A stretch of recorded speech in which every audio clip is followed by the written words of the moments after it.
Señores miembros de la mesa directiva de la Academia Colombiana de la Lengua, señores académicos honorarios de número y correspondientes, señores invitados especiales, don Carlos Julio Vargas Jiménez, presidente de la Academia Colombiana de Ciencias Exactas, Físicas y Naturales, doña Jacqueline Blanco, de la Academia Colombiana de Historia, don Carlos Julio Cuarta, de la Sociedad Colombiana de Ingenieros, y demás invitados especiales. En esta significativa fecha, cuando el calendario nos señala que la Academia Colombiana de la Lengua ha llegado a los 155 años de existencia, viene el repaso memorable de lo que ha sido nuestra institución.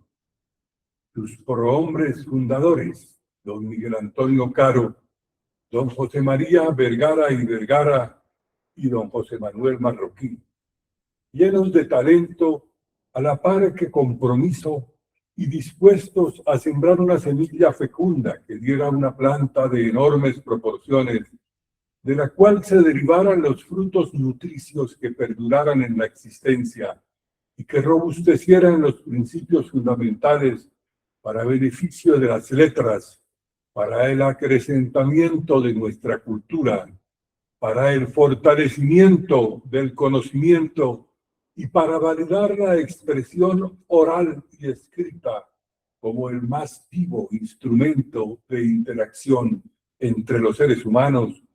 Y como bien lo dice el principio fundamental de la Real Institución, limpiar, fijar y dar esplendor a nuestro idioma.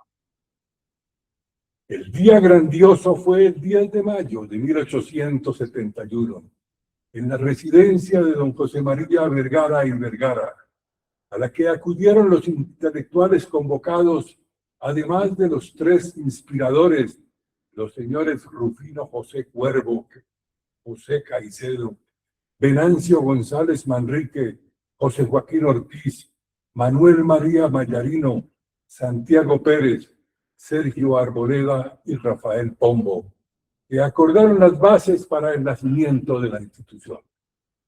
El primer director fue don Manuel María Mayarino, quien falleció tempranamente al año siguiente de la elección y fue sucedido por don Miguel Antonio Caro. El primer secretario fue el poeta Rafael Pombo.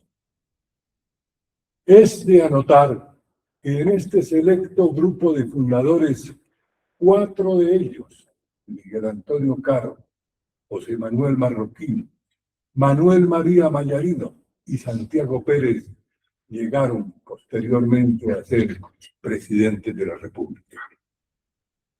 Fue la materialización del derrotero trazado por la Real Academia Española, que había sido fundada en 1713 por iniciativa de don Juan Manuel Fernández Pacheco y Zúñiga, marqués de Villena, y respaldada por quienes oficiaron como comparecientes en el acta fundacional, señores Juan de Ferreras, Gabriel Álvarez de Toledo, Andrés González Barcia, Juan Interián de Ayala, Bartolomé de Alcázar, José Casani, Antonio Dongo Barnuevo, Francisco Pizarro, José de Solís Gigante y Vicencio Escuarzapijo, Centurión y Arreola.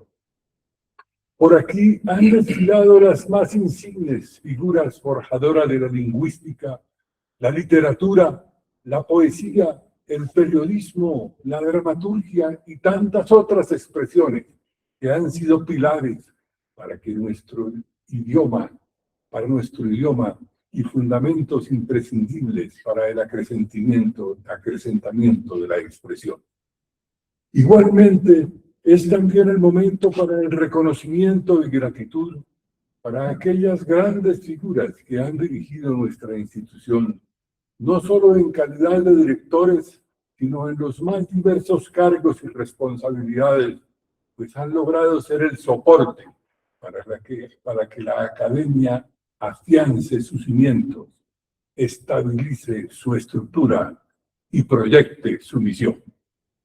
Hoy, en medio del reconocimiento imperecedero para todos ellos que, junto con los académicos honorarios de número y correspondientes, así como con los funcionarios que por esta dependencia han transitado, queremos decirle al mundo de las letras y de la cultura nacional que seguimos adelante, que el camino unas veces es farragoso y áspero, pero que la voluntad y el deseo de lucha seguirán siendo una constante que permitirá la visión sobre la tierra prometida y sobre los horizontes vislumbrados.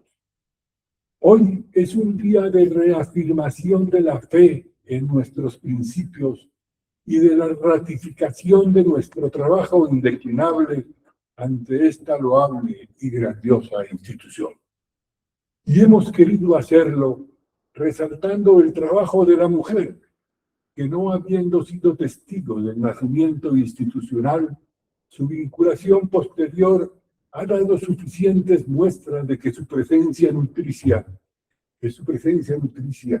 por lo cual resulta indispensable, y por esta razón queremos dar fe de que sin ellas nuestra vida corporativa nunca podrá ser completa y mucho menos ejemplar.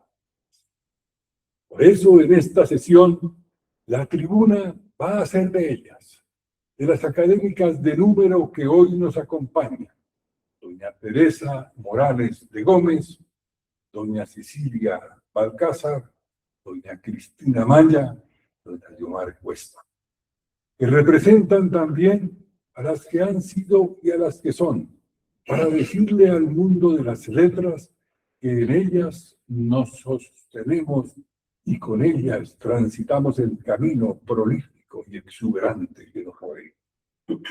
Ahí, junto a ellas, estarán también las académicas correspondientes, en quienes cae la tarea de ir acrecentando el relevo generacional y de ir cumpliendo la meta que nos hemos propuesto para que la mujer siempre esté presente en toda su dimensión y grandeza. Muchas gracias. Tercero, correspondencia. Enviado el domingo 10 de mayo de 2026, asunto Academia Colombiana en su 155º aniversario. Muy estimados Eduardo, César, Juan Carlos y demás autoridades, les escribo para pedirles que mañana en el acto por el 155º aniversario de la Academia Colombiana de la Lengua transmitan a los asistentes mi sincera felicitación por la bien lograda mayoría de edad que ha alcanzado la corporación colombiana. Hacer un recuento de los logros institucionales sería prácticamente imposible. Sin embargo, está a la vista el trabajo indesmayable que generaciones de académicos han desarrollado y los aportes para el conocimiento de la lengua y de la literatura que han cumplido. Envío desde la Secretaría General de la SALE un saludo fraterno y un mensaje cargado de buenos augurios por el futuro luminoso de la Academia Primada de América. Reciban un fortísimo abrazo con mi amistad. Francisco Javier Pérez, Secretario General ASALE, miembro honorario de la Academia Colombiana de la Lengua. Academia Nacional de Medicina. Doctor Eduardo Durán Gómez, director, Academia Colombiana de la Lengua, Ciudad. Apreciado doctor Durán, el nombre de la Academia Nacional de Medicina, de su junta directiva y en el mío propio, me complace expresar mis más sinceras felicitaciones en conmemoración de los 155 años de la vida institucional de la Academia Colombiana de la Lengua. Labor donde se ha preservado y enriquecido el idioma, así como su aporte permanente al desarrollo cultural, intelectual y académico en Colombia, representando un referente de excelencia y compromiso con el pensamiento y la educación. Su trayectoria ha contribuido significativamente a la construcción de una mejor sociedad. Extiendo un mensaje de admiración a todos sus miembros, directivos y colaboradores por su compromiso, deseando que sigan consolidando su misión al servicio de la cultura y la nación. Me es grato suscribirme, Gabriel Carrasquilla, Presidente. Academia. Esta fue la que se envió a la Academia Colombiana, a la Academia Cubana. Esta carta se envió a la Academia Cubana el 11 de mayo de 2026. Doctor Jorge Fornet Gil, director Academia Cubana de la Lengua Española, La Habana, Cuba. Señor director y honorables miembros de la Academia Cubana de la Lengua. La Academia Colombiana de la Lengua felicita efusiva y fraternalmente a la Academia Cubana de la Lengua con motivo de su primer centenario. 100 años de labor en el cultivo, unidad, cuidado y defensa del idioma común. Celebramos y compartimos el orgullo de esta corporación hermana que se ha consolidado como paradigma de la literatura y la filología en el Caribe, y hacemos votos para que en este siglo de vida institucional continúe siendo de producción fecunda y estrecha colaboración en pro de la unidad de la lengua española. Con sentimientos de gran amistad y alta admiración, Eduardo Durán Gómez, director. Cuarto, presentación de libros. La palabra el académico César Navarrete.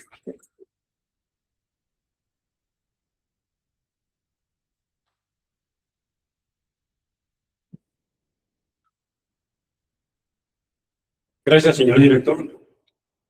En este punto del orden del día queremos darle unos agradecimientos al doctor Gustavo Torres Herrera por habernos abierto un espacio en el stand de la feria en la que acaba de pasar, en el stand de Guanajuato. Allí la doctora Cristina Maya presentó parte de su obra poética. El doctor Álvaro Rodríguez Gama presentó su libro Literatura y Locura. Y el secretario de nuestra academia filial de Boyacá, don Henry Neiza Rodríguez, presentó su último trabajo sociocultural. Y la editorial La Rana de Guadalajara tuvo a bien obsequiarnos unos títulos para la biblioteca de la Academia Colombiana de la Lengua. Por eso quiero cederle con la venia del señor director, cederle la palabra al doctor Torres para que nos haga entrega de ese mencionado obsequio. Señor director, señores miembros de la Junta Directiva, invitados especiales, en nombre de la Academia Boyacense de la Lengua, nuestro saludo especial, cordial y literario. Tuvimos la oportunidad, ahora en la firma, atendiendo una invitación de la de Ediciones La Rana, que es el sello editorial del estado de Guanajuato, en México, de participar en una serie de conversatorios, disertaciones, donde hizo presencia doña Cristina Maya, un trabajo sobre su maravillosa obra poética que fue aplaudido, que fue presentado por doña Cecilia Caicedo. Realmente fue una disertación maravillosa que ganó aplausos y los mejores conceptos a nivel de los invitados, particularmente de la delegación mexicana. Igualmente participó don Álvaro Rodríguez Gama con su trabajo, su exposición sobre literatura y locura. Tuvimos la fortuna de contar con la presencia de don Eduardo Gómez, del doctor Navarrete y de varios miembros de la Academia Boyacense de la Lengua. Igualmente intervinieron doña Luisa Ballesteros, don Henry Neiza Rodríguez, miembro del colectivo de Boyacá. Así que estamos muy satisfechos por ese espacio alrededor de la palabra, pero particularmente por esos vínculos que se crearon con México. Ediciones La Rana me han solicitado hacer entrega a la Academia Boyacense y a la Academia Colombiana de la Lengua, perdón, unos textos para la biblioteca. Dentro de estos tenemos, simplemente para mencionar los pocos, Rostros del Mar. Es una historia del mexicano Fabián Muñoz, una selección, una antología sobre 60 poetas del Caribe colombiano. Una selección maravillosa que, como dice José Luis Díaz Granados, lo mejor de la antología es cuando la selecciona uno mismo. Un proceso singular, un proceso muy elaborado, pero donde hace gala realmente de ese vínculo de México por la literatura colombiana y particularmente por el Caribe en este caso. Un libro de haikus de don Armando Gómez Villalpando y unos textos sobre donde se resalta la obra de Diego Rivera y de Hermenegildo Bustos. Junto a unos textos que aparecen acá en una caja que será entregada a la biblioteca a don doctor Álvaro Rodríguez. Así que un saludo muy especial de México y en nombre de la Academia de Boyacá, de nuestra presencia en la tribu, que esperamos que en los años siguientes sigamos teniendo la oportunidad para presentar todo ese talento literario, esa versatilidad que caracteriza a Colombia, y particularmente a Boyacá, porque Boyacá es tierra de escritores y poetas. Muy amable. Bueno, muchas gracias al doctor Torres por esa referencia y por esa invitación, con la cual me sentí muy honrada. Lectura del acuerdo del 24 de noviembre de 1870, emanado de la Real Academia Española. El 24 de noviembre de 1870, la Real Academia Española promulgó un acuerdo por el cual se autorizaba la creación de academias correspondientes en los países hispanoamericanos. Para la expedición de tal acuerdo intervino en España muy eficazmente el ilustre hombre de letras colombiano don José María Vergara y Vergara, ante el entonces director de la Academia de Madrid, don Mariano Roca de Toboles, marqués de Molán, y ante otros académicos de la mayor prestancia e influjo. Habiendo regresado a Bogotá, el señor Vergara y Vergara se reunió en su casa el 10 de mayo de 1871 con los señores don Miguel Antonio Calvi y don José Manuel Marroquín en junta preparatoria para echar los fundamentos de la Academia Colombiana de la Lengua. Vergara fue designado presidente de la Junta, Marroquín secretario y Carlos censor. Después, durante ese primer periodo provisional, fue secretario el notable filólogo don Venancio González Manrique. Se acordó que la academia estuviera formada por 12 individuos en recuerdo de las 12 primeras chozas levantadas por los conquistadores españoles como principio de la ciudad de Bogotá y que se celebraría junta solemne y pública cada 6 de agosto, aniversario de la fundación de nuestra capital y fecha en que se han efectuado las mutaciones de los dignatarios para el nuevo periodo reglamentario trienal. Fueron designados como primeros académicos los señores Pedro Fernández Madrid, José Caicedo Rojas, Felipe Zapata, José Joaquín Ortiz, Rufino José Cuervo, Santiago Pérez, presbítero Joaquín Pardo Vergara, Manuel María Mayarino y Venancio González Manrique. Todos los nombrados eran personalidades de primer orden en el campo de la filología, de la literatura, de la historia, de la educación, de la elocuencia o de la política. Acta fundamental de la Academia Colombiana de la Lengua, sesión del 10 de mayo de 1871. En la ciudad de Bogotá, capital de la República de Colombia, el 10 de mayo de 1871, a las 11 de la mañana, se reunieron los señores don Miguel Antonio Caro, don José Manuel Marroquín y don José María Vergara y Vergara, miembros correspondientes de la Academia Española, en la casa de habitación del último carrera de Túteres número 1, el cual expuso que los había convocado con el objeto de deliberar sobre el acuerdo de la Academia Española expedido en Madrid el 24 de noviembre de 1870 y relativo a la creación de academias españolas correspondientes de la española misma. Después de haberse leído el documento citado y habiendo parecido a todos la idea de la Academia Benéfica para las Letras y adecuada para vigorar los vínculos de fraternidad que deben ligar a pueblos de un mismo origen, religión, lengua y costumbres, la aceptaron unánimemente y acordaron. Primero, declararse constituidos en junta preparatoria y, segundo, dar las gracias a la Academia Española y felicitarla por el pensamiento de asociar a sus trabajos en pro de la lengua común a las naciones que forman la América Española. Nombróse director de la Junta el señor don José María Vergara y Vergara y secretario el señor don José Manuel Marroquín, quienes desempeñarán estos destinos hasta que reunida e instalada la Academia Colombiana se hagan nuevas elecciones. Se discutió sobre el número de miembros que deberá tener la Academia Colombiana y después de considerarlo maduramente se aprovechó el número 12 propuesto por el señor Caro y apoyado por el señor Marroquín como conmemorativo de las 12 casas de los inquisidores, de los conquistadores, reunidos en la llanura de Bogotá el 6 de agosto de 1538, levantaron como núcleo de la futura ciudad. Se procedió a designar los candidatos que deben proponerse a la Academia Española según lo dispuesto en el artículo 2, segundo, del acuerdo citado y resultaron electos unánimemente los señores don Pedro Fernández Madrid, don José Caicedo Rojas, don Rufino José Cuervo, don Venancio González Manrique, don José Joaquín Ortiz, don Santiago Pérez, don Manuel María Mayarino, don Felipe Zapata y don Joaquín Pardo Vergara Presbítero. Se determinó igualmente preguntar a la Academia Española si la colombiana tiene la facultad de nombrar miembros honorarios y correspondientes de ella misma, por cuanto en celebración, en deliberación para elegir candidatos se notó que había muchos literatos distinguidos no residentes en Bogotá y que podrían, con su cooperación, prestar grandes servicios a la Academia.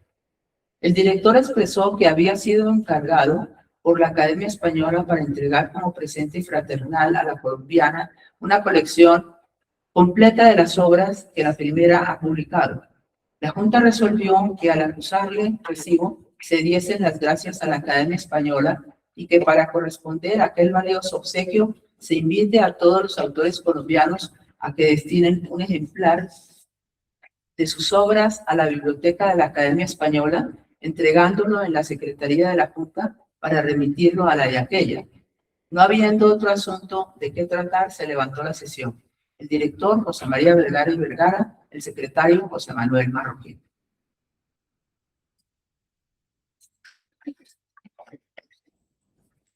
Señor director, doctor Eduardo Durán Gómez.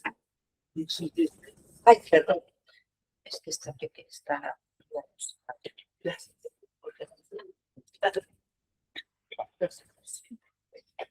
Subdirector, don César Navarrete, doña secretaria, doña Cristina Maya, bibliotecario, don Álvaro Rodríguez Gama, tesorero, don Bogdan Piotrowski, señores invitados, todos los académicos. Para celebrar nuestro cumpleaños de hoy, voy a leerles unas palabras que escribió el académico Marco Fidel Suárez exactamente hace 100 años. Yo creo que ustedes estarán contentos de que sea él el que nos acompañe a esta celebración. No son palabras mías, son las palabras de él, pero creo que lo represento con mucho cariño y mucha admiración. Se llama, el título del trabajo es ¿Cómo se fundó la Academia Colombiana? En 1825 salía en Bogotá un periódico llamado La Miscelánea, redactado por don Alejandro Vélez y don Pedro Acevedo, con la colaboración de don Juan de Dios Aranzazu y el célebre Vargas Tejada.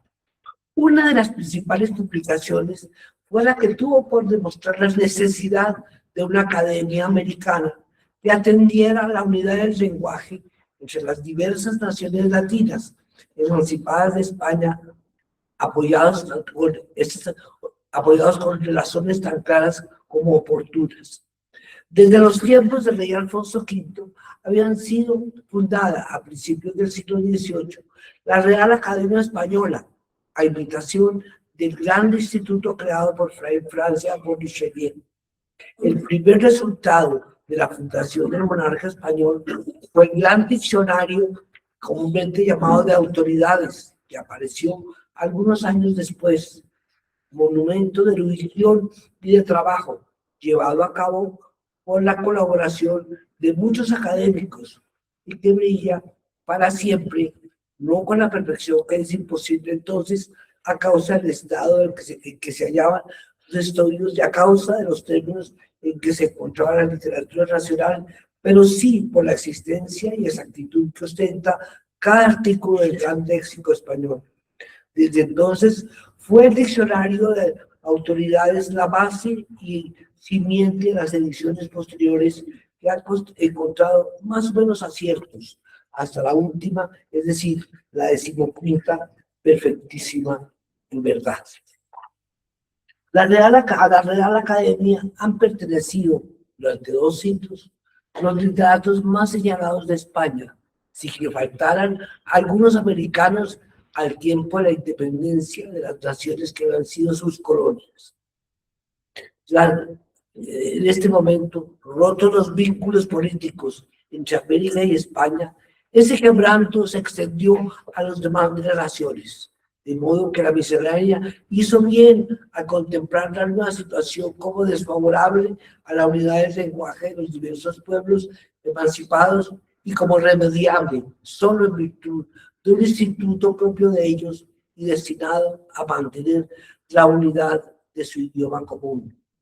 Es verdad que antes de la independencia, la Real Academia había comprobado amplitud de espíritu, de visión, abriendo sus puertas a literatos occidentales, como los señores Reina Ceballos, americano, admitido como académico en 1739, y al conde de Puertas, peruano de nación, admitido en 1773. Respecto de nosotros, también es verdad que aquí no lució la literatura como si se ostentaron los estudios de ciencias naturales, según lo reconoció el autor del Cosmos, al afirmar que las colonias, cuando él visitó América, florecía mucho la mineralogía, la botánica y otras ciencias.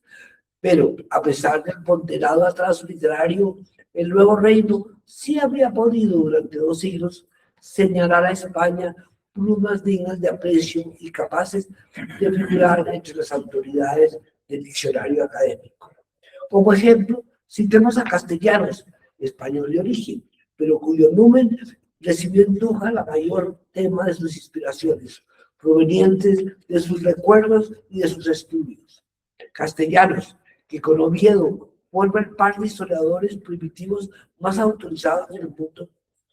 Castellanos, calificado por Sir Amparo Heps como autor del libro más notable en cierto aspecto de la literatura universal, por ser una historia expuesta en un número de versos que supera el número completo de todos los autores de todos los tiempos.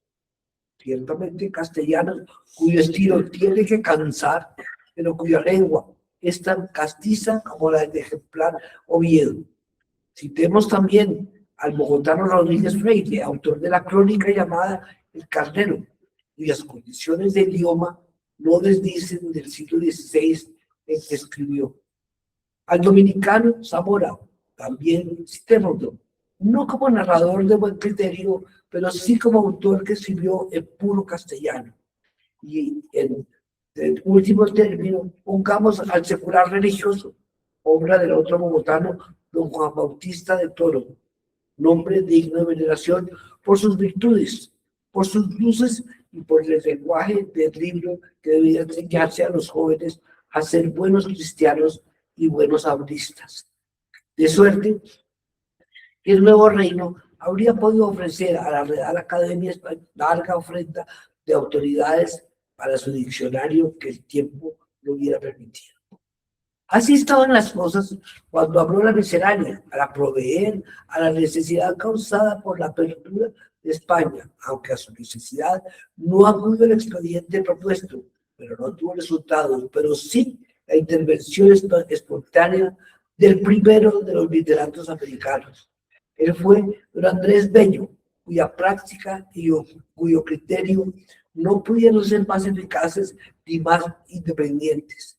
Tanto con García del Río propuso que a los días de la independencia, y en parte llevó a cabo, la reforma ortográfica consistente en que el uso de la I latina y de la J y otras letras de acuerdo con el sonido, más bien que con su sistema de sonido, más bien que con su origen. Su sistema se denominó ortografía americana y en parte prevaleció mucho tiempo, hasta inclusive en Chile, que todavía lo practica, hasta que al fin las academias correspondientes de la española han restaurado la ortografía tradicional señalada por esta. Parecía natural que cuando Bello, innovador, hubiera fomentado y apoyado la empresa de una academia americana desligada de la española, pero no fue así. Innovador fue también como gramático, una vez que su texto expuso por primera vez un sistema gramatical de la lengua castellana tan exacto que terminó la materia por medio de principios establecidos por los modernos en contraposición a los antiguos y en parte adivinados por ellos. Sirvieronle de guías, aunque no dictatoriales, Candillac y Stuart Smith, en vez de los tradicionales Donato y Tiziano, y de su propio Marte adivinó analogías y accidentes que habían sido expuestos por Bob y Federico Díez. La gramática de Don Andrés es difícil por su profundidad, pero no es oscura, porque eso querría decir que carece de método. Pero así, difícil y profunda, se apoderó de América, donde especialmente en Colombia se convirtió en pasto de entendimientos señalados con la circunstancia que de ellos, a invitación del maestro, han sido humanistas y hombres de república. Así van los maestros, los Caros y los Cuervos, los Pérez y los Marroquines, los Manriques y Escobares, los Izazas y los Álvarez, los Marulandas y Carvalho, los Ilegui y los Ochoas. Todos estos maestros son hijos del primero, en cuyas lucubraciones profundas supieron penetrar, comprobado así el acierto y la ciencia de Bello. Pero al lado de esta profundidad y de esta, que pudiéramos llamar metafísica del idioma, la obra del gran reformador contiene también la parte práctica, que es el uso gramatical conforme a los elementos de los escritores clásicos, esto es, de acuerdo con la literatura española. En virtud de este segundo criterio, don Andrés fue conservador del idioma y reconoció a la Academia Española su autoridad como instituto que expone lo clásico, lo de pura, fija y abrillanta, la lengua de España y de las naciones que hablan ese mismo idioma. No provincial ni nacional, sino imperial, por consiguiente. Él rindió homenaje a la Real Academia y esta lo consideró a él como académico nato y como su académico correspondiente. Digamos, entre paréntesis, que de esta manera don Andrés Bello se nos ofrece aquí en este hemisferio que ilustra el véspero brillante como luminar que discurso desde los antiguos valles de Caracas hasta las playas subérrimas de Chile, que ata con el vínculo sagrado e internacional del idioma a la madre patria con las hijas republicanas de la América, que une a estas para la libertad por el Código Civil y que abre las cimas de los Andes y con la extensión de las Pampas hace resonar la lira de oro que despide los acentos de la poesía y de la agricultura de la zona norte. A mediados del siglo pasado volvió a bullir en esta ciudad la idea de una academia de la lengua, pero granadina sí, solamente, esto es, nacional, sin relacionarse con las demás repúblicas, a lo menos en un principio. Tampoco con la Academia Española. Así lo propuso el 1 de febrero de 1860 el Mosaico, célebre periódico de ese tiempo, que indicó para la corporación el personal siguiente: presidente, señor José Joaquín Ortiz; individuos, señor Pedro Fernández Madrid, Mariano Espina, Ignacio Gutiérrez Vergara, Manuel Alciza, Venancio Restrepo, Sergio Almoreda, Joaquín Valencia y Juan de Dios Restrepo, Tino de Pombo y María Manguera. El 9 de septiembre de 1865 decía el escritor Gama al señor Ortiz, redactor de La Calidad: usted está llamado a tomar la iniciativa y a tentar un nuevo esfuerzo, y que fue inútil la tentativa que con los miembros del liceo hizo usted en 1856. Como es necesario determinar las personas que deben formar por ahora la sociedad o Academia Granadina, me tomo la libertad de indicar algunos: José Joaquín Ortiz, Manuel Marroquín, Salvador Camacho Roldán, Manuel de Pombo, Carlos Holguín, Borda, Miguel Antonio Caro, Ricardo Carrasquilla, Germán Mano, José María Samper, José Caicedo Rojas, Santiago Pérez, José María Vergara y Vergara, José María Quijano Otero y Manuel María Madiedo. Debemos ocurrir el único medio que se presenta al que han empleado las naciones más civilizadas, a saber, crear una fuente, sociedad o academia, que conserve el depósito de la lengua, que corrija los hierros y que decida de las controversias. Inútil sería, por cierto, si la que hay en Madrid correspondiera a los objetos de su institución, pero lejos de eso, todo se debe a que existe, todo se sabe que existe por las listas de los miembros que se publican de vez en cuando. Estas últimas palabras indican que el propósito de la Academia Granadina no se relacionaba con la española. Sin embargo, el 24 de noviembre de 1870, 5 años después de la queja o cargo que acabamos de copiar, expidió la Cruzca un acuerdo en que dispuso que cuando 3 o más académicos correspondientes que pudieran vivir en un mismo punto cualquiera de la República o Estados americanos, cuyo idioma vulgar fuera el español, lo propusieron expresamente. La Academia Española, que diría, podría autorizar allí el establecimiento de una academia correspondiente de la española misma. Estando ya nombrados académicos correspondientes colombianos, los señores don Miguel Antonio Caro, don José Manuel Marroquín y don José María Vergara y Vergara, quien fue parte decisiva para estas designaciones cuando estuvo en España y se relacionó con varios individuos de la Real Corporación, aquellos 3 académicos llevaron a efecto, el 10 de mayo de 1871, el pensamiento del acuerdo referido. Al efecto, citados los señores Caro, Marroquín y Vergara, se declararon reunidos en junta preparatoria, dieron a la Real cada una de las debidas gracias y procedieron a echar la base del nuevo instituto. Se organizó la junta preparatoria y se acordó que el número de individuos de la Academia Colombiana fuera de 12, de acuerdo a las 12 casas que nos levantaron una llanura como núcleo de la futura ciudad. Se procedió a designar los 9 candidatos que debía proponerse la Academia Española, pues para completar con los 3 que actuaban el número de 12 señalado, y resultaron así los nombres de los señores don Pedro Fernández Madrid, don José Joaquín Ortiz, don José Camacho Rojas, don Santiago Pérez, don Romino José Cuervo, don Manuel María Mayarino, don Venancio González Manrique, don Felipe Zapata y don Joaquín Pombo Vergara Presbítero. Desde entonces, es decir, hace 55 años, ha venido sirviéndose la Academia Colombiana en pos de la línea de los fines de su instituto. Su personal directivo, naturalmente, ha experimentado varias mudanzas por falta de que sus miembros hubo el término de los respectivos periodos de cada cargo.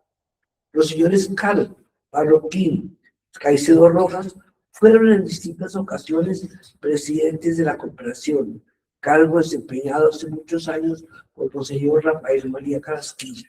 La secretaría tiene a don Diego Rafael de Guzmán y tiene ahora en el señor Antonio Gómez Restrepo una cooperación que le ha dado tanto brillo como provecho. Ha consistido en los trabajos académicos en concursos y premiaciones que varias veces se han llevado a efecto para estímulo de la literatura patria. En muchos trabajos que bajo la forma de discursos o conferencias se han leído en el seno del instituto, con provecho de las letras españolas y nacionales.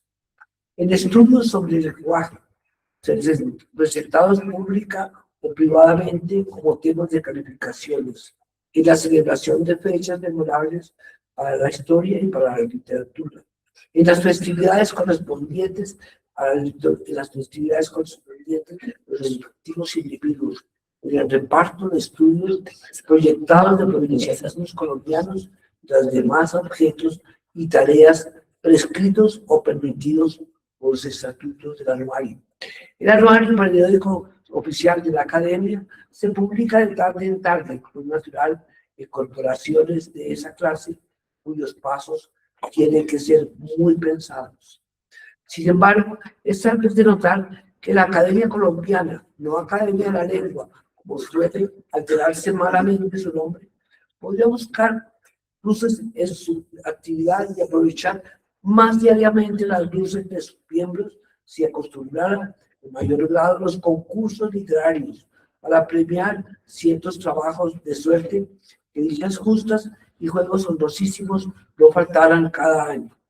También podría convenir de parte de la República un delicado estímulo bajo forma de honorarios, cual se presente en la Academia de España, y que consiste en llevar un cuadro de asistencias a sacar al fin del mes o del año de aquellos modestos honorarios que serían de recibo en todas partes y se justificarían con agrado a los ojos del público. Para recordar bien los fines del instituto y acomodar a ellos las ocupaciones y los métodos, serviría mucho la carta que dirigió a la Academia Española don Juan de Iriarte, este humanista y literato decoro de dicha corporación y florón de las letras europeas modernas y clásicas. Perdón. Este modelo de sabiduría, de piedad y patriotismo expuso en esta carta observaciones tan atinadas que pueden considerarse como advertencia perpetua para los cuerpos o academias que guardan el tesoro de la lengua nacional y que cultivan una de las dos más nobles plantas de la civilización, que son el idioma y el amor patrio. La carta, o más bien discurso del señor Iriarte, está publicada desde la página 137 del tomo 2 de sus obras, edición de 1774. Además de los señores director y secretario indicados más arriba, componen hoy el personal de la Academia Colombiana los señores Emiliano Izaza, don Eduardo Zurita, don Martín Restrepo Mejía, don Guillermo Carezosa, don José Joaquín Casas, don Miguel Abadía Méndez, don Víctor Eduardo Caro, don Luis María Marreño y el suscrito Marco Fidel Suárez. Muchas gracias. Don Eduardo Durán, director de la Academia de la Lengua. Señores académicos, miembros de la Junta Directiva. Señores académicos honorarios, académicos de número y correspondientes, distinguidos invitados de las distintas academias que se encuentran en Bogotá, señores invitados. Es como siempre un gran honor tener el uso de la palabra en esta centenaria academia que nos convoca esta vez a celebrar los 155 años de su el 10 de mayo de 1871. Uno de los temas de las intervenciones programadas para hoy es hacer una muy breve semblanza de las mujeres elegidas como miembros del número de la Academia Colombiana de la Lengua. Esto coincide con un hecho reciente que se dio alrededor de la Feria del Libro, celebrada en Bogotá, la protesta de muchas mujeres de todos los rincones del país, en su calidad de escritoras, editoras, traductoras, por el hecho de que no se le haya dado representación a la mujer fuera de una institucional, en la nutrida mesa directiva de la inauguración del encuentro. Hay que decir que esa exclusión que se ha venido corrigiendo en las últimas décadas se dio también en nuestra academia por más de un siglo, aunque hubo mujeres destacadas en el campo de las letras en el siglo XIX y hasta la década de los 70 en el siglo XX. Recientemente se ha logrado un mayor equilibrio con la elección de varias mujeres como miembros correspondientes. La primera mujer elegida como miembro de número de la Academia Colombiana de la Lengua fue la escritora Elisa Mujica en julio de 1984, a sus 66 años. Fue novelista, ensayista, cuentista, columnista, reconocida, ganadora de premios nacionales por su constante y reconocida producción literaria. Además de novelas, escribió cuentos, ensayos y relatos infantiles como La expedición botánica contada a los niños. Desde muy joven asumió la defensa de la mujer, denunciando su exclusión, el desconocimiento de sus capacidades y dando muestras de la excelencia de la que es capaz en la finura y la versatilidad de su propia escritura. Fue reconocida con el segundo premio ENCA de literatura infantil por la expedición botánica contada para niños. Recibió el premio ESO en el 62 por su novela Catalina y en 1993 la medalla al mérito artístico de la alcaldía de Bogotá. En 1998 la presidencia de la República de Colombia le otorgó la Cruz de Boyacá. Incluso en su nombre se creó el premio de novela Elisa Mujica. Maruja Vieira fue elegida como numeraria el 6 de mayo de 1986. Inició su carrera literaria en 1946 con la publicación de sus primeros poemas y artículos en el suplemento literario del Tiempo. Maruja fue poeta sensible y lírica, de gran delicadeza. Su inspiración surge especialmente por su contemplación de la naturaleza y por los afectos familiares. Escribió durante muchos años su columna de humo en El Espectador, fue colaboradora del Nacional, El Heraldo y El Universal de Caracas, columnista del diario El País de Cali y de otros periódicos y revistas de América Latina. Se desempeñó como directora de programas de radio y televisión. Estuvo vinculada en Bogotá al periódico El Siglo como redactora de Siglorama y fue redactora y editora cultural de la revista Guión. Fue una gran defensora de los derechos de la mujer. Voy a contar una anécdota. De Maruja guardo recuerdos muy especiales. Invitada a mi colegio, el Liceo Benalcázar de Cali, fue la primera poeta viva que conocí en el asombro de la adolescencia. Para mí, su memoria está ligada también a quien fuera su marido, José María Vivas Balcázar, inspirador de muchos de sus bellos poemas. Lo conocí como en un cuento mágico, en un tren de Popayán a Cali, gracias a la amistad que tenía con mi hermano mayor. Lo había leído y osé leerle algunos de mis primeros poemas.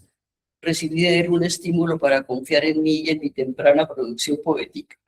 Le debo un agradecimiento nunca suficientemente registrado que ahora rescato en mi recuerdo, ligado al homenaje que celebramos en la Academia de las Mujeres que hemos ocupado la silla de miembros del negro. Después de Maruja se posesionó Cecilia Hernández de Mendoza. Yo había escrito algunas líneas más sobre Cecilia Tocaya, de quien recibí yo la silla. No, sí, recibí la silla de la letra C. Y antes de haberla conocido personalmente, le mandé anónimamente mis poemas a la academia para que ella me dijera qué pensaba de ellos, y Cecilia fue muy amable y me estimuló muchísimo también. Y al llegar acá, pues, ambas éramos lingüistas, ambas escribíamos poesía, ambas nos encontrábamos en distintos eventos. Fue miembro del PEN Club, el PEN Internacional, capítulo Colombia, por mucho tiempo, y en esa calidad le hice yo un gran elogio que traía para leérselo a ustedes, porque Cecilia lo merecía todo, pero desafortunadamente ustedes saben que a veces a uno le suceden accidentes. En la fotocopiadora me embolataron la hoja de Cecilia y no la pude traer.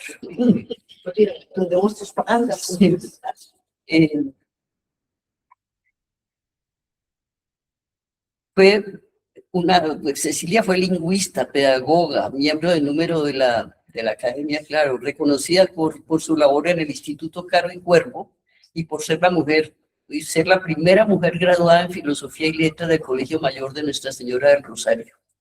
Ingresó como miembro correspondiente y luego como miembro de número, posesionándose el 20 de octubre de 1986. Fue autora de diversos trabajos, entre ellos La Introducción a la Estilística, El poeta Jorge Rojas, Estudio y Antología, y varios estudios sobre el estilo de personajes literarios bolivarianos. Falleció en Bogotá el 11 de noviembre de 1995, siendo reconocida como un pilar en la investigación lingüística del Instituto Caro y Cuervo. Dora Castellanos fue la primera mujer elegida a la academia como correspondiente. Y después del nombramiento, de la elección de Maruja como miembro de número, Dora fue promovida a miembro de número. Eso sucedió el 30 de abril de 1990. Sus versos son un canto lírico a la naturaleza, una introspección sobre sus propios sentimientos y sobre la condición humana, y retratan la situación de la mujer en la cultura de su época. Para analizar su obra, los remito al estupendo libro que escribió sobre ella y sobre Maruja Vieira, nuestra colega Cristina Maya. Desde su posición de crítica literaria, describe la obra de las dos escritoras de manera magistral.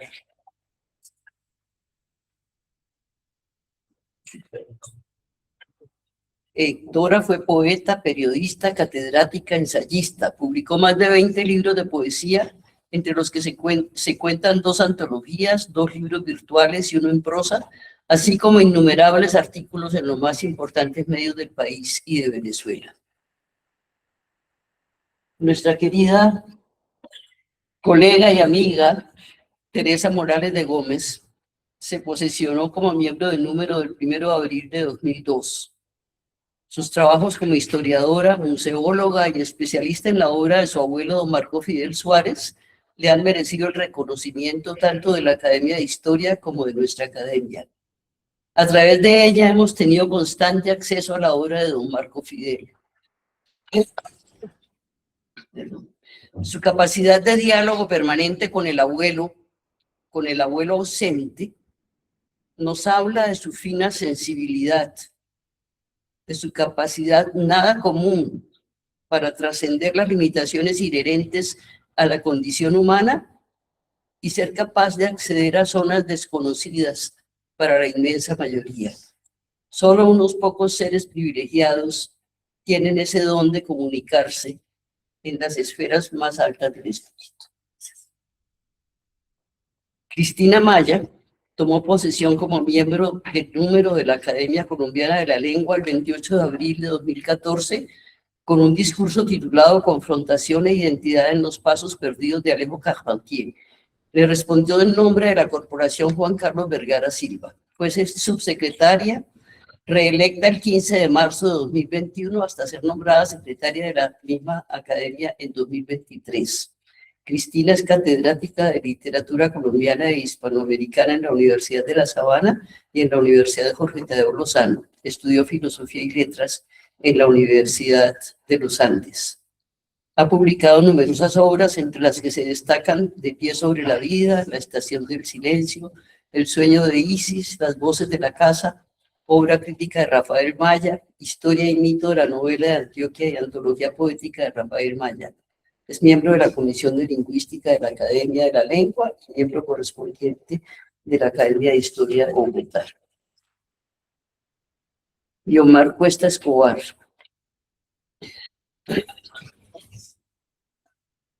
Fue recibida en la Academia como miembro de número el 1 de diciembre de 2017. Guiomar hizo presencia en el sector público donde tuvo cargos importantes. Fuera de su permanente producción poética, que se remonta ya a varias décadas, Guiomar ha desarrollado una incansable actividad como editora de la editorial Apidama, fundada por ella y por Alfredo Campos Zamorano en 2002. Apidama ha promovido la poesía de las mujeres poetas colombianas y de poetas del nuevo milenio. Ha dado a conocer la obra de escritoras afrocolombianas de quienes no se tenía conocimiento. Ha publicado obras infantiles. Tuve el honor de presentar uno de sus libros y me permito citar aquí algunos aparte de esa presentación. Me cito. Hay que dar testimonio de su búsqueda obsesiva de la palabra que la exorcice, que la libere del torrente de palabras y de poesía heredadas de los mitos construidos en nuestra cultura alrededor de la niña, de la mujer. En su poesía, Guiomar Cuesta alude, poema tras poema, a esa necesidad de despojarse de sí misma, de liberarse en la magia del silencio de las palabras que la conforman. Palabras y silencio están allí en contrapunto permanente. Hay que arrancar, dice ella, el ancla, silencio tras silencio. Vacío y silencio son términos que se sustituyen en la red de esta poesía y es esa ausencia la que permite dar espacio a otra voz. Hay a lo largo del texto una voluntad de transformación interna, porque la verdadera poesía da cuenta de esa palabra auténtica que deconstruye y reconstruye al poeta, a la poeta, en un psiquismo íntimo, en un proceso doloroso de ascesis interna y de rupturas. El poeta Paul Valéry decía, il n'y a qu'une chose à faire, c'est se refaire. Solo hay que hacer una cosa, rehacerse. Porque si la vida es magia, como en el título del libro de Guiomar, Magia la vida, es precisamente por la facultad de renovarse a cada instante, de romper con la memoria atávica, de percibir, como lo hace Guiomar en una bella metáfora, el palincesto que uno es, la superposición de capas sedimentadas que es nuestro presente. Magia para poder abrirse a una nueva mirada, asumiendo el rol de guerrera de la palabra, como se nombra Guiomar. Gracias. Ay, sí. Bueno, quiero saludar al señor director, al doctor Eduardo Durán Gómez, a los miembros de la Junta Directiva, a todos los miembros de la Academia y a los invitados especiales. Y congratularme por estar hoy conmemorando estos 155 años de la Academia y el que las mujeres aquí estemos presentes y cada día se forme un grupo mayor de mujeres que estamos rompiendo con una vieja tradición que, como decía alguien, estamos todavía mirando cómo hay una discriminación muy fuerte en otros sectores, pero la Academia se ha abierto gracias al director y a todos sus miembros que han permitido que esto suceda. Bueno, voy a leer este que tituló De mi soledad a mis soledades. Y tiene un epígrafe de Lope de Vega que dice, a mis soledades voy, de mis soledades vengo. Venía cargada de soledades y a la puerta de mi morada estabas tú, Señor, bañado de rocío, mientras mi alma permanecía cautiva. Año a año insistía sin darte por vencido. Nos conocíamos, éramos viejos amigos. Un día despertaste en mis entrañas y le di vuelta y media a mi vida. Ahora soy yo, Señor, quien espera paciente y cubierta de rocío al pie de tu palabra, que de nuevo me rescates, luego de una larga noche y dueña de aquella visión, se desataron de mi soledad todas mis soledades. Había viajado al país del infinito por el sendero de los lirios y debía ahora, desde mi verdadero linaje, entrar en aquel secreto entre todos los misterios por el cual la luz en mí se ha hecho ver. El carbonero es un árbol, una especie nativa de Colombia. El carbonero desafía las alturas y sereno su follaje duerme sobre el vacío. Sus ramas poseen tanta levedad y gracia que en el sopor del mediodía se abrazan a las nubes en su ansiedad de infinito. Suspendida en el filo de una montaña, el carbonero, rosa de los vientos, perfuma el horizonte, camino de Salamina. El silencio lo eleva sobre los Andes y embriagado de paisaje vigila la cordillera. Rosa Púrpura está dedicado a mi madre, Elvira Escobar de Cuesta. Deposito una semilla de rosa púrpura en sus manos para que al regreso derrote los estigmas y siembre su verdadero árbol, un roble con sus flores de madera estaciadas en la verdad escrita por aquellas manos desprendidas del madero, manos que nos hablan del amor y de la entrega, manos de aceite y miel sobre las heridas, manos que consagran el pan y ungen los ojos de los ciegos, epifanía de amor sobre la tierra. Este titula Contaminación. Hoy solo me asomo al balcón y contemplo el habitual paisaje del Valle de los Alcázares, aquellas colinas de Suba y esta mi ciudad, Bogotá, que ha sido por años sangre en mi piel, verde y canción en mi retina. Hoy solo distingo un edificio en construcción que se interpone entre mi ventana y las bellas colinas de celaje y espuma. Veo a los obreros en su afán de finalizar el edificio, empeñados en contaminar esta deslumbrante visión, y bajo el sol o el agua de esta capital, catedral de la lluvia, estos hombres con casco y pala quisieran adoquinar mis palabras, y bajo su estructura de metal aprisionar el beso en la ausencia cuando la tarde se despide. Y mis ojos sufren y mi voz desea gritarles que no soporto esta mancha de cemento sobre mi sabana. Es una ofensa y es un taladro para los oídos y el firmamento. ¿Cómo recuperar mis colinas y el esplendor de los atardeceres y el arco iris que cumple su ciclo en una extraña piedra de aquellos cerros? Y en ese lugar del altiplano se rompió la roca por donde ahora se precipitan el crepúsculo y mis lágrimas. Quisiera detener lo inevitable y contemplar de nuevo esa comarca arrebatada al infinito, verde sobre verde, bajo el oro, alcázar de mi palabra. Y para finalizar este poema, que se llama Cuando vuelve la noche, has dejado en mi ser un canto de fuego que me habita, una gota silente como gota de aurora. Rebasas la memoria hasta tocar el fondo.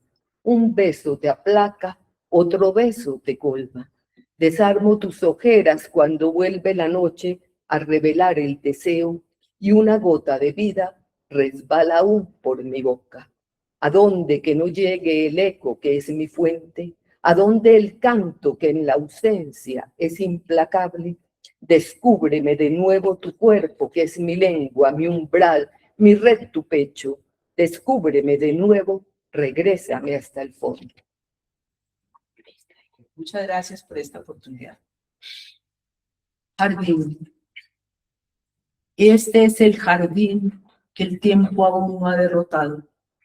Si pudiera contar los días y los años de sus metamorfosis, si pudiera adentrarme en sus brumas, en sus menudas lluvias donde reposa el aire o en sus feroces aguaceros, si pudiera contar las piedras, las hormigas y los pájaros, todos los seres que lo habitan, sabría que mi tiempo corre paralelo con el suyo, que cada oscilación de su existencia marca un minuto de mi vida, que hemos crecido cada cual con su angustia, la suya vegetal, la mía humana, que sus enredaderas henchidas de capullos se enhebrasan a mis sueños en las noches de luna, y el recuerdo regresa como si fuera fábula de un tiempo inagotable.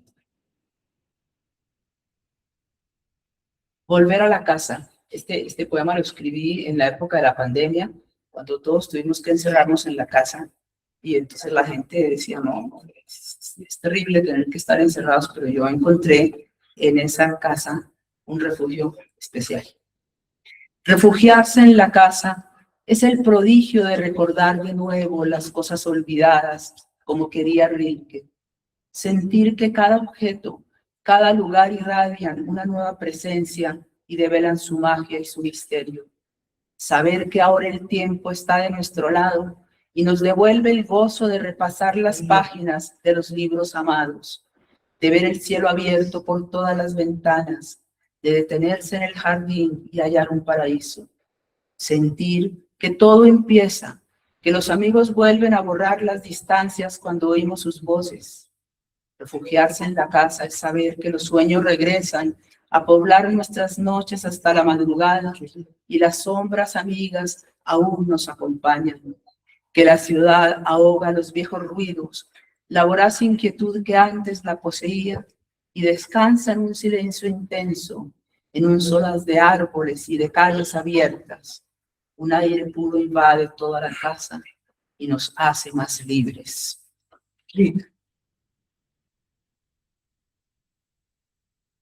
Verdad. Esta ciudad que se desliza como los fantasmas del sueño, me mira desde sus insomnios y solo encuentra mi máscara. En esta ciudad 1000 calles me recorren Me invaden con sus luces inciertas, con su respiración de piedra, y cualquier esquina me recuerda mi ser y mi no ser en este mundo. Esta ciudad que me acompaña en la noche, cuando irrumpen los pájaros con aladas canciones al oído, es la ciudad olvidada, dormida sobre su propio cuerpo, sobre su pobre existencia, naufragada hace ya mucho tiempo, entre sombras antiguas. El silencio. Hoy lo he sentido más cercano que nunca, deslizándose por la casa, rozando los espacios, buscándolo, con la ansiedad del encuentro, del reposo sin fin, de todo ruido. Hoy he visto que sus caminos se abren a horizontes inéditos donde es posible anclarse, donde la imaginación se ensancha y el transcurrir del tiempo se confunde en la levitación de cada instante. Entonces la conciencia se desvanece y se ampara en la luz, en el lento deslizarse de las nubes, en el sol que por fin brota y baña con sus rayos la habitación. Es el silencio que a la orilla del tiempo nos acoge y nos guarda. Muchas gracias.